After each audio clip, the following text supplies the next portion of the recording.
नमस्कार दोस्तों, आपकी अपनी चैनल साइंटिफिक एस्ट्रो वास्तु में आप सबका हार्दिक स्वागत है। दोस्तों, आज के वीडियो का विषय है मंगल दोष, यानी कि विवाह के लिए जब कुंडलियाँ मिलाई जाती है तो मंगल दोष अवश्य देखा जाता है।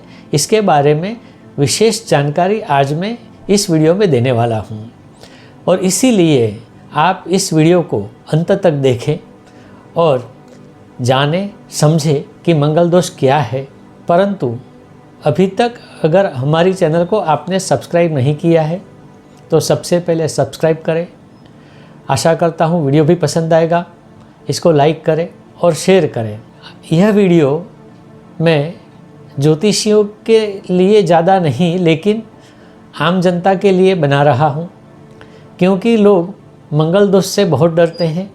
एक डर सा पैदा हो गया है और इतना तो ध्यान में मेरे आया है कि जिस कुटुंब में विवाह योग्य कन्या या वर होते हैं उनको ज्योतिष का चाहे कुछ भी ज्ञान न हो लेकिन मंगल दोष का ज्ञान अवश्य हो जाता है।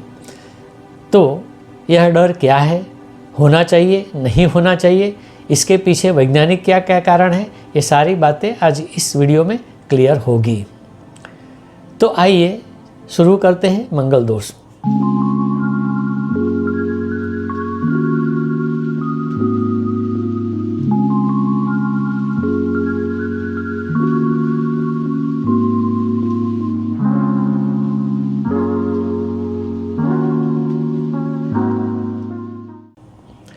सबसे पहले तो मंगल दोष कब होता है ये जानिए।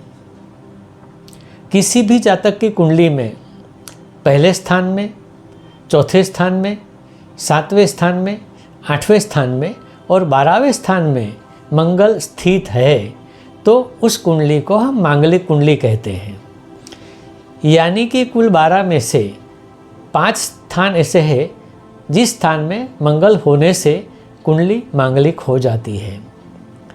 परंतु इससे पहले थोड़ा जान लीजिए कि मंगल दोष से लोग डरते क्यों हैं। या तो ऐसा भी मैं कह सकता हूँ कि इसका डर उत्पन्न किया गया है, क्योंकि सही मंगल दोष हम जानते ही नहीं हैं। मंगल दोष के साथ कहीं ना कहीं मृत्यु शब्द का संयोजन है और मृत्यु शब्द का संयोजन होने के कारण इसी से लोग ज़्यादा डरते हैं। परंतु इसके लिए शास्त्र में एक श्लोक दिया गया है और मृत्यु के लिए 8 पर्याय शब्द का आयोजन किया गया है। यानी कि मृत्यु तो एक शब्द है लेकिन उसके समान अर्थी जो दूसरे 7 शब्द है वह उसी के मिले जुले हैं। दोस्तों, उस ज़माने में पढ़ाई सिर्फ ज़ुबानी होती थी, इसीलिए शॉर्ट में श्लोक के द्वारा ज्ञान दिया गया है, इसीलिए एक ही शब्द का इस्तेमाल किया गया है। परंतु एक श्लोक के द्वारा पर्यायी शब्द भी दिए गए लेकिन इस पर किसी ने ध्यान नहीं दिया है। आशा करता हूँ आज इस पर आप ज़रूर ध्यान दें। व्यथा दुखम भयम लज्जा रोग शोकस्थितैव च मरणम चापमानम च मृत्युरष्टविद्धः स्मृतः। अगर मैं श्लोक का भाषांतर करूँगा तो उसमें 8 पर्यायी शब्द मिलेंगे जो इस प्रकार है। पहला शब्द है व्यथा, दूसरा शब्द है दुख, तीसरा शब्द है भय, चौथा शब्द है लज्जा यानी कि शर्म, 5वां शब्द है रोग, 6ठा शब्द है शोक जो कि मानसिक व्यथा के कारण उत्पन्न होता है, 7वां शब्द है मृत्यु और 8वां शब्द है अपमान। यानी कि जातक के द्वारा कोई ऐसा कार्य होता है जिससे उसको हमेशा अपमानित होना पड़ता है। और ध्यान रहे, अपमान मृत्यु के बाद आता है, क्योंकि मृत्यु होने से व्यक्ति का मोक्ष हो जाता है, वो छूट जाता है। लेकिन अपमान एक ऐसी चीज़ है कि उसे रोज़ रोज़ मरना पड़ता है अपमान होने के कारण, तो ये ज़्यादा तकलीफ़ वाला है। अब दूसरा भी है कि कुंडली के जो 12 स्थान हैं उसमें से जब 5 स्थान में मंगल होता है तो कुंडली मांगलिक मानी जाती है। इसे एरिथमेटिकली देखा जाए तो कुल कुंडलियों में से 42% कुंडलियाँ तो मांगलिक ही होती है। तो ऐसा नहीं है कि मांगलिक कुंडली वाले को दूसरा पात्र जल्दी से या आसानी से नहीं मिलता, क्योंकि जब 42% कुंडलियाँ मांगलिक होती है तो कहीं ना कहीं उसको उसके लायक पात्र तो मिल ही जाना चाहिए। अब सबसे इम्पोर्टेंट जो बात है वो मैं यहाँ बताने जा रहा हूँ, जो कि साइंटिफिक है। कुंडली के सिर्फ 5 स्थानों से ही मंगल दोष क्यों गिना जाता है और स्थान क्यों नहीं? तो इसका जवाब है, इन सारे मंगल की दृष्टियाँ 7वें और 8वें स्थान पर है, या तो 7वें और 8वें स्थान पर खुद मंगल बैठे हुए हैं। कुंडली में 7वां और 8वां स्थान सेक्स का माना गया है। जातक की जब शादी होती है तो उसे कामसुख मिलना प्रारंभ हो जाता है और उसकी आय यानी कि 8वां स्थान, उसमें वह कामसुख का आनंद प्राप्त करता है। अब मंगल शक्ति का कारक है, इसीलिए उसको सेक्स से भी जोड़ा गया है, डायरेक्टली, इनडायरेक्टली भी नहीं। क्योंकि जब हम कोई काम करते हैं भारी, यानी कि गड्ढा खोदना या पहाड़ियों पर चढ़ना जैसे भारी काम होते हैं, उसमें शक्ति ज़्यादा खर्च होती है।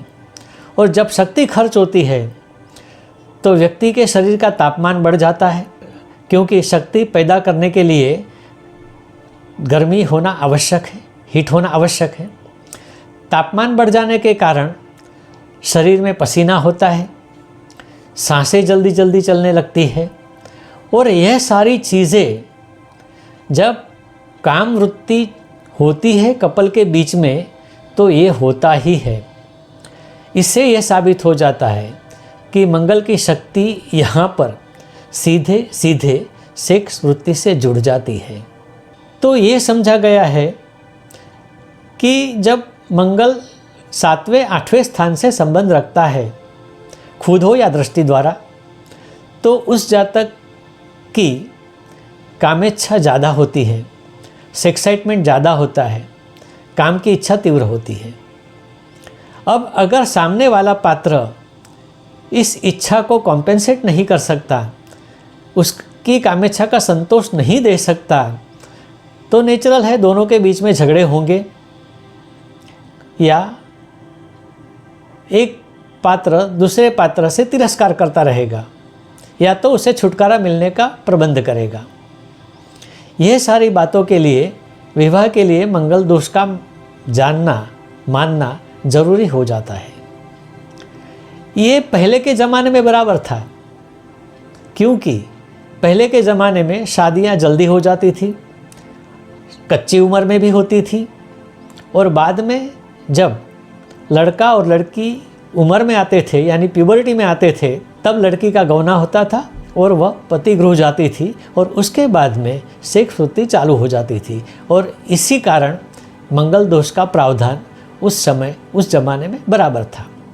लेकिन आजकल ये ज़रूरी नहीं है, क्योंकि शादियाँ देरी से होती हैं, तब तक लोग मैच्योर भी हो जाते हैं और आपस में सलाह मशवरा करके इसका हल निकाल सकते हैं। अब ये तो साइंटिफिक तरीका बताया मैंने, शास्त्रों में भी इसका परिहार दिया गया है, यानी कि तोड़ दिया गया है। यानी कि मंगल दोष कब नहीं मानना है, इसके भी पर्याय दिए गए हैं। तो सबसे पहला जो पर्याय आता है वह है, अगर लग्न स्थान में मेष का मंगल हो, चौथे स्थान में वृश्चिक का मंगल हो, 7वें स्थान में मीन का मंगल हो, 8वें स्थान में कुंभ का मंगल हो, और 12वें स्थान में धन का मंगल हो। अगर यह मंगल इन स्थानों में है तो वह कुंडली मांगलिक नहीं मानी जाती। दूसरा पर्याय है, जब कुंडली में शनि और राहु की स्थिति ऐसी हो जो मंगल दोष को कॉम्पेंसेट करती हो। यानी इसके दो पर्याय है। पहला तो जहाँ मंगल है उसी स्थान पर सामने वाले की कुंडली में या तो शनि स्थित है या तो फिर राहु स्थित है। दूसरा पर्याय है कि 7वें और 8वें स्थान में सामने वाली कुंडली में शनि या तो राहु स्थित है। तो शनि और राहु से भी मंगल दोष का परिहार हो जाता है। लेकिन आजकल के ज़माने में पता नहीं कहाँ से जो पूरा ज्ञान नहीं रखते उन ज्योतिषियों ने एक और निकाला है या तो उत्पन्न किया है कि कुंडली में शनि दोष भी होता है और राहु दोष भी होता है। दोस्तों ये नहीं होता है, क्योंकि शनि और राहु तो मंगल दोष का तोड़ है, खुद दोष नहीं दे सकते। इसके बाद में एक और तोड़ है, 27 साल के बाद मंगल दोष रहता ही नहीं। अब इतना बोलने के बाद मैं इसका साइंटिफिक कारण भी दे सकता हूँ। जैसे छोटा बच्चा पैदा होता है तो उसका ब्लड सर्कुलेशन बहुत फास्ट होता है, ब्लड ज़्यादा प्रमाण में उत्पन्न होता है, क्योंकि उसके सारे अंगों का डेवलपमेंट शुरू हो जाता है और इसके लिए सबसे ज़रूरी होता है ब्लड, तो उसकी प्रोडक्शन बहुत ज़्यादा होती है, इसीलिए उनकी हार्ट बीट भी ज़्यादा होती है। लेकिन कुछ उम्र के बाद वो कम हो जाता है ब्लड का बनना, हार्ट बीट थोड़ी स्थिर हो जाती है। परंतु जब लड़का और लड़की उम्र में आते हैं, यानी कि प्यूबर्टी में आते हैं, तब उनके शरीर में बहुत सारे हार्मोनल चेंजेस होते हैं जो कि फास्ट भी होते हैं, और इन चेंजेस से व्यक्ति के अंदर जो एक्साइटमेंट है या सेक्स की प्रवृत्ति है वह एक्टिव होती है, और सेक्स की जो इंडस्ट्री है शारीरिक वह डेवलप हो जाती है। तो उसके लिए हार्मोन्स बहुत ज़रूरी होते हैं, और इस डेवलपमेंट के लिए ब्लड का ज़्यादा होना ज़रूरी है। इस समय में ब्लड सबसे ज़्यादा मात्रा में उत्पादित होता है, जिसे हम कहते हैं कि युवानी का लहू खोलता है, और जब लहू खोलता है, ज़्यादा मात्रा में उत्पन्न होता है, तब एक्साइटमेंट या सेक्साइटमेंट भी बढ़ जाता है। ये वैज्ञानिक कारण है। लेकिन जैसे जैसे उम्र बढ़ती है हार्मोन्स स्थिर हो जाते हैं, तो ब्लड का ज़्यादा उत्पन्न होना मतलब कि एक्स्ट्रा जो ब्लड उत्पन्न होता है वो भी स्थिर हो जाता है, और उससे हम कहते हैं कि व्यक्ति मैच्योर हो गया, यानी समझदार हो गया। तो 27-28 साल तक ब्लड ज़्यादा होता है, लेकिन धीमे धीमे कम होते 27-28 साल के बाद स्थिर हो जाता है। तो एक्साइटमेंट का कोई सवाल तब पैदा ही नहीं होता, तो अपने आप मंगल दोष रहता ही नहीं। एक और भी परिहार इसमें जोड़ सकते हैं कुंडली के सिद्धांतों के हिसाब से, क्योंकि ये सारी बातें मंगल से रिलेटेड है, मंगल से प्रभावित है। परंतु जब मंगल खुद बलशाली न हो कुंडली में, तो इतना प्रभाव मंगल दोष का नहीं रहेगा, ये स्वाभाविक है। यानी कि जब मंगल बाल्यावस्था में हो, किशोरावस्था में हो, वृद्धावस्था में हो या मृतावस्था में हो, तो जाहिर है कि मंगल दोष इतना तीव्र नहीं हो सकता। तो ऐसी कई सारी बातें हैं जिससे मंगल दोष नाबूद होता है, या तो उसकी कोई इफ़ेक्ट ही नहीं रहती है। तो मंगल दोष से घबराने की कोई ज़रूरत नहीं है, उसके लिए कुछ करने की ज़रूरत नहीं है। और आजकल मैंने देखा है कि एक कुंडली में मंगल दोष है, एक में नहीं है, कपल अच्छा बन सकता था, पैर अच्छी होती है, कुंडलियाँ बहुत अच्छी मिलती है, लेकिन सिर्फ मंगल दोष के कारण उनके विवाह को मान्य नहीं किया जाता। ये नहीं होना चाहिए। अब ज़माना बदल गया है, आप साइंटिफिकली जानिए, समझिए और मंगल दोष से डरिए मत। और इस वीडियो को ज़्यादा से ज़्यादा मात्रा में फैलाएं, ताकि लोग सही समझ सके और परिणाम अच्छे आ सके। नमस्कार।